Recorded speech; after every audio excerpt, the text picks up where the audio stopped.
नमस्ते विद्यार्थियों, आपकी हिंदी विषय अध्यापिका मैं किरण प्रियार आप सबका हार्दिक स्वागत करती हूँ। आज हम पढ़ रहे हैं आपकी पाठ्य पुस्तक स्पर्श भाग 2 का अध्याय बड़े भाई साहब। इस पाठ को हमने 3 भागों में बांटा है और यह इसका दूसरा भाग है। इसके लेखक प्रेमचंद जी हैं। प्रेमचंद जी ने अपने जीवन के उस समय को बताया जब वो अपने भाई के साथ पढ़ाई करते थे। वो भाई का व्यवहार जो उनके जीवन पर कितना असरदार रहा वो यहाँ बताया है। इनसे हम अपने जीवन में भी प्रेरणा ग्रहण कर सकते हैं। आप अपनी किताब से पृष्ठ संख्या 57 से 59 तक इस भाग को हम देख सकते हैं।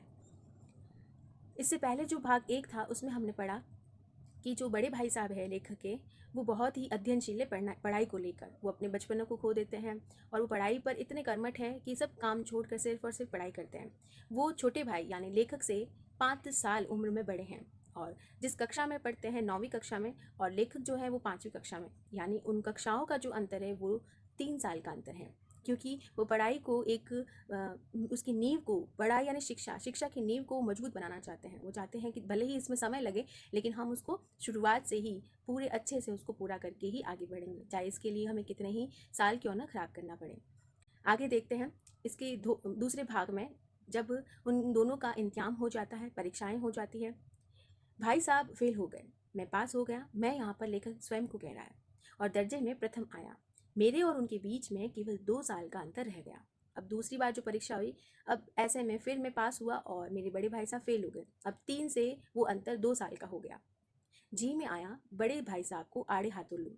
आड़े हाथों लेना मुहावरा है। इसका अर्थ होता है खरी खोटी सुनाना। क्योंकि साल भर जो बड़े भाई साहब से वो सुनते आए हैं तो उनको लगा कि शायद वो इस बार पास हो जाएंगे, लेकिन फिर भी इतनी मेहनत के बावजूद वो फेल हो गए। आपकी वह घोर तपस्या कहाँ गई? मुझे देखिए, मजे से खेलता भी रहा और दर्जे में अव्वल भी हूँ, लेकिन वह इतने दुखी और उदास थे कि मुझे उनसे दिल्ली हमदर्दी हुई और उनके घाव पर नमक चिढ़ने का विचार भी लज्जास्पद जान पड़ा।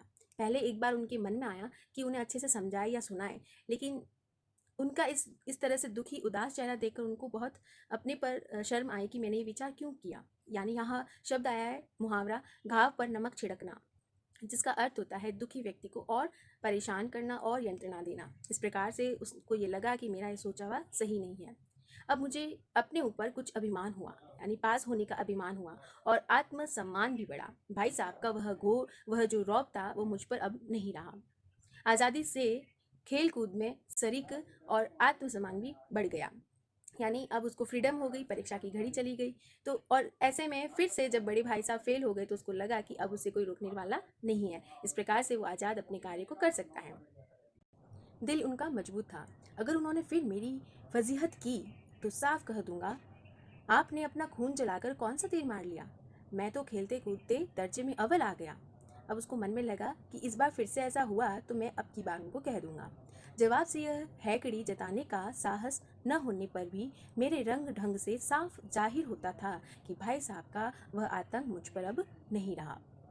भाई साहब ने इसे भांप लिया, यानी मेरे इस व्यवहार को वो जान गए। उनकी सहज बुद्धि बड़ी तीव्र थी। यहाँ पर शब्द आया है शरीक। शरीक का अर्थ होता है शामिल। आतंक यानी उनका भय, जो पहले वो इस तरह से कहते थे, डराते थे, वो अब मुझ पर नहीं है। अव्वल आना यानी कि प्रथम आना कक्षा में। यहाँ देखो एक मुहावरा है जिसका अर्थ है कोई बड़ा काम कर लेना, तीर मार लेना, कोई बड़ा काम कर लेना। हैकड़ी जताना यानी घमंड करना। एक दिन जब मैं भोर का सारा समय गिल्ली डंडे की भेंट करके ठीक भोजन के समय लौटा तो भाई साहब ने मानो तलवार खींच ली। जब इस तरह से परीक्षा में अव्वल आए तो इस गिल्ली डंडा खेल कर जब वो आए, पूरे दिन भर सुबह से वो खेल रहे थे, जैसे ही घर पहुंचे तो फिर देखो भाई साहब जो थे उन्होंने तलवार खींच ली। तलवार खींचने का अर्थ होता है मरने मारने पर उतारू हो गए और मुझ पर टूट पड़े, यानी कि उनका आक्रमण उन पर हो गया। देखता हूँ इस साल पास हो गए और दर्जे में अव्वल आ गए तो तुम्हें दिमाग हो गया, यानी तुम ज़्यादा समझदार हो गए हो। मगर भाईजान, घमंड तो बड़े बड़े का नहीं रहा, तुम्हारी क्या हस्ती है। इतिहास में रावण का हाल जो सुना ही होगा, उसके चरित्र से तुमने कौन सा उपदेश लिया, यानी रावण के बारे में तुम जानते हो तो उसका जो व्यवहार था, जो उस स्वाभाविक चरित्र था, उससे तुमने क्या सीख ली या यों ही पढ़ गए। महज यानी उदाहरण के रूप में वो कहता है इतिहास पास कर लेना कोई चीज़ नहीं, असल चीज़ है बुद्धि का विकास, यानी किताबी ज्ञान से कुछ नहीं रखा है। सबसे ज़रूरी है कि आप उन ज्ञान को, अपनी बुद्धि को विकसित कैसे करो। जो चीज़ पढ़ो, जो कुछ भी पढ़ो, उसका अभिप्राय समझो। रावण भूमंडल का स्वामी था, ऐसे राजाओं को चक्रवर्ती कहते हैं। आजकल अंग्रेजी के राज्य का विस्तार बहुत बड़ा हुआ है। यहाँ अधिपत्य का अर्थ है प्रभुत्व, यानी उसका साम्राज्य। यहाँ आगे देखते हैं, अंग्रेजी सरकार की बात हो रही है कि जो अंग्रेजों का बोलबाला था वो कई राज्यों पर था। इन्हें चक्रवर्ती नहीं कह सकते। संसार में अनेक राष्ट्र अंग्रेजों का आधिपत्य स्वीकार नहीं करते। आधिपत्य यानी वही अभी जो उनका राजस्व हमने बताया, साम्राज्य जो बताया, वो कई राष्ट्र स्वीकार नहीं करते। बिल्कुल स्वाधीन है, पूरी तरह से स्वतंत्र है। रावण चक्रवर्ती राजा था। संसार के सभी महीप यानी सभी राजा लोग उसे कर देते थे। कर यानी टैक्स। बड़े बड़े देवता उसकी गुलामी करते थे। आग और पानी के देवता भी उसके दास थे। मगर उसका अंत क्या हुआ? घमंड ने उसका नाम निशान तक मिटा दिया। नाम निशान मिटाना यानी किसी को पूरी तरह से नष्ट कर देना। कोई उसे एक चुल्लू पानी देने वाला भी ना बचा। यानी अंतिम समय में क्या हुआ? संकट के समय में भी कोई भी उसकी कोई मदद करने के लिए यानी मददगार आगे ना बढ़ा। आदमी और जो कर्म चाहे करे, पर अभिमान न करे। इतना ही नहीं, अभिमान किया और दीन दुनिया दोनों से गया। दीन दुनिया दोनों से जाना यानी कहीं का भी न रहना। इस प्रकार से घमंडी व्यक्तियों के बारे में विभिन्न उदाहरण से बड़े भाई साहब लेखक को समझा रहे हैं। शैतान का हाल भी पड़ा ही होगा। उसे यह अभिमान हुआ था कि ईश्वर का उससे बढ़कर सच्चा भक्त कोई भी है ही नहीं। लेकिन अंत क्या हुआ? अंत में यह हुआ कि स्वर्ग से नरक में उसे ढकेल दिया गया। दूसरा उदाहरण दे रहे हैं वो साहिरूम। साहिरूम ने भी एक बार अहंकार किया था, भीख मांग मांग कर मर गया। सबके परिणाम बताकर वो समझा रहे हैं कि तुम्हें भी घमंड नहीं करना चाहिए। आगे बड़े भाई साहब लेखक को कहते हैं कि तुमने तो अभी केवल एक दर्जा पास किया है और अभी से तुम्हारा सिर फिर गया। यानी तुम इतने से काम में इतने घमंडी हो गए हो कि तुम्हारी स्थिति पागलों जैसी हो गई। सिर फिर जाना मुहावरा है जिसका अर्थ है पागल हो जाना। तब तो तुम आगे पढ़ चुके। यह समझ लो कि तुम अपनी मेहनत से नहीं पास हुए, अंधे के हाथ बटेर लग गई। यानी तुमने मेहनत नहीं की, पास हो गए हो, पर ये मत समझो कि तुम हमेशा इसी तरह पास होते रहोगे। इसका अर्थ है अयोग्य जो व्यक्ति है उसको कोई कीमती वस्तु मिल जाती है, ऐसी ही हालत तुम्हारी हो रही है। मगर बटेर केवल एक बार हाथ लग सकती है, बार बार नहीं लग सकती। कभी कभी गिल्ली डंडे में भी अंधा चोट निशाना पड़ जाता है, जिसका अर्थ है किसी को कोई वस्तु अचानक से प्राप्त हो सकती है। इससे कोई सफल खिलाड़ी नहीं बन सकता। सफल खिलाड़ी वही है जिसका कोई निशाना खाली ना जाए। मेरे फेल होने पर मत जाओ, मेरे दर्जे में आओगे तो दांतों पसीना आ जाएगा। दांतों पसीना आना मुहावरा है जिसका अर्थ होता है हालत खराब हो जाना। जब अलजिब्रा और ज्योमेट्री के लोहे के चने चबाने पड़ेंगे और अंगिस्तान का इतिहास पढ़ना पड़ेगा। लोहे के चने चबाना यानी बहुत कठिन कार्य जो ये है उसको करना पड़ेगा, तब पता चलेगा। बादशाहों के नाम याद रखना आसान नहीं। 8 हेनरी हो गुजरे हैं। कौन सा कांड किस हेनरी के समय में हुआ, क्या यह याद कर लेना आसान समझते हो? हेनरी 7वें की जगह हेनरी 8वां लिखा और सब नंबर गायब, सफा चट। सिफर भी न मिलेगा, सिफर भी हो किस ख्याल में? दर्जनों तो जेम्स हुए हैं, दर्जनों विलियम, कोडियो, चार्ल्स। दिमाग चक्कर खाने लगेगा। यानी आपको आपको कुछ भी याद नहीं रहेगा, दिमाग विचलित हो जाएगा। आंधी रोग हो जाता है। इन अभागों को नाम भी न जुड़ते थे। एक ही नाम के पीछे दोयम सोयम चहारूम पंचुम लगाते चले गए। मुझसे पूछते तो 10 लाख नाम बता देता। और ज्योमेट्री तो बस खुदा ही पनहार। अ ब ज की जगह अ ब झ अ ज ब लिख दिया और सारे नंबर कट गए। कोई इन निर्दयी मुमताहिनों यानी परीक्षकों से न पूछता कि आखिर अ ब ज और अ ज ब में क्या फर्क है, और व्यर्थ की बात के लिए क्यों छात्रों का खून करते हो, क्यों उन्हें इस तरह से नष्ट कर देते हो, उनका साल बर्बाद कर देते हो। दाल भात रोटी खाई या भात दाल रोटी खाई, इसमें क्या रखा है? मगर इन परीक्षकों को क्या परवाह, वह तो वही देखते हैं जो पुस्तक में लिखा है। चाहते हैं कि लड़के अक्सर अक्सर रट डालें और इसी रटन का नाम शिक्षा रख छोड़ा है।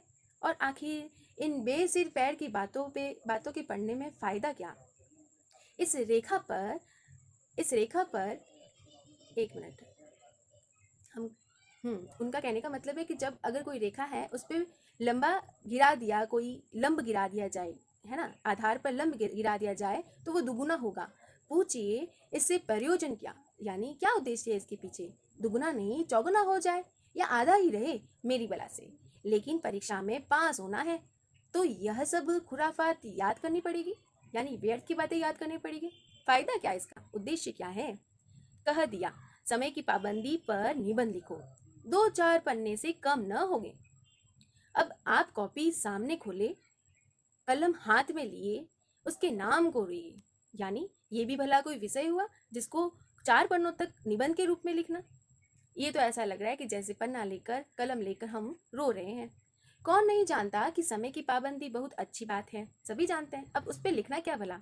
इससे आदमी के जीवन में संयम आ जाता है, दूसरों का उस पर स्नेह होने लगता है और उसके कारोबार में उन्नति होती है। लेकिन इस जरा सी बात पर 4 पन्ने कैसे लिखे। जो बात एक वाक्य में कही जा सकती है उसे 4 पन्नों में लिखने की जरूरत। मैं तो इसे हिमाकत कहता हूँ। हिमाकत का अर्थ है बेवकूफ़ी।